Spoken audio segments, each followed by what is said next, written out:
The next day, Mutuku began prospering. First of all, his cow started producing a lot of milk and he had so much surplus milk to sell. Then, a few men came to him to sell to him some goats and calves at throwaway prices, and since he had a lot of money from the sales of milk, he bought the livestock with ease. Once there lived a man known as Mutuku who lived in Kiambu area with his wife Mwen.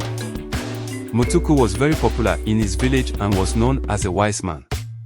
People consulted him over several issues ranging from family quarrels to those in problems of one sort or another. In addition, was also a hospitable man who did not hesitate to offer shelter to anyone who was stranded. Mutuku also helped out those in need according to his ability.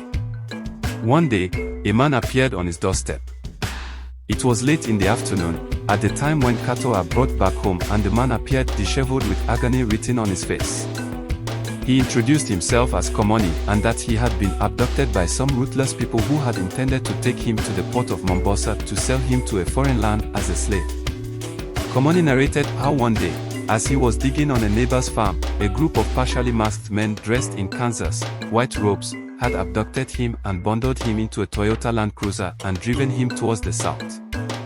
They had spoken a strange language which he could not understand, and at some point in the journey, had stopped to buy supplies and refreshments for the journey. He had managed to untie himself, and by good fortune, he had managed to escape his captors. Mutuku listened to his sad story, and since he had a wealthy friend in the area who needed a farmhand, he would speak to him to hire him for just 1 week to enable him earn enough money to enable him to go back to his home. Mutuku, who was well known for his magnanimity and generosity, accommodated him, giving him food and drink and cared for him. The next day, Mutuku began prospering. First of all, his cow started producing a lot of milk and he had so much surplus milk to sell. Then, a few men came to him to sell to him some goats and calves at throwaway prices, and since he had a lot of money from the sales of milk, he bought the livestock with ease. Meanwhile, on the 4th day after Komoni's arrival, Mutuku managed to secure for him a job as a non-resident farmhand in his friend's farm, which was a 30-minute walk from Mutuku's place.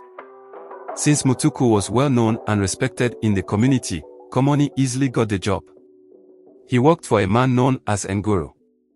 On Nguru's farm were some fruit trees, and on the 3rd day of Komoni's arrival, the trees were very heavy with fruit. In addition, several organizations such as schools offered to buy Nguru's fruit at high prices. Nguru was on the path to prosperity. At Mutuku's household, the scenario was even better when 2 of Mutuku's cows became pregnant, meaning that he would soon have a lot of milk and additional calves as well. Mutuku's crops also started doing well and he expected a bumper harvest. Mutuku's eldest son, who lived in the city, was promoted at his place of work, and his employer promised to double his salary in 6 months, and he promised to send his parents Mutuku and Mwen a lot of money after his increment. All this had come about as a result of hosting a sojourner and showing him kindness.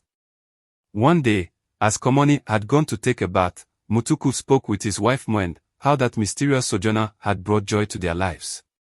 They wondered where he would have come from and who those people who had taken him captive could be. Nguru spoke well to Mutuku regarding Komoni, since Komoni was an honest and diligent worker and Nguru did not incur any losses. Unbelievably, trucks would park outside his farm at least once a week and he would be paid for his fruit on the spot. Komoni ended up staying at Mutuku's for 2 weeks and he had accumulated enough money to facilitate his return to his own family. When time came for Komoni to leave for his home, both Mutuku and Mwen were sad, and it was with heavy faces that they began to prepare for his departure. On the eve of Komoni's departure, Mutuku threw a lavish party and bade him farewell. Early the next morning, Komoni woke up ready to leave. Mutuku was glad to have hosted him, since when he came, he had brought prosperity to his household. Do not forget to entertain strangers, for by so doing some people have entertained angels without knowing it.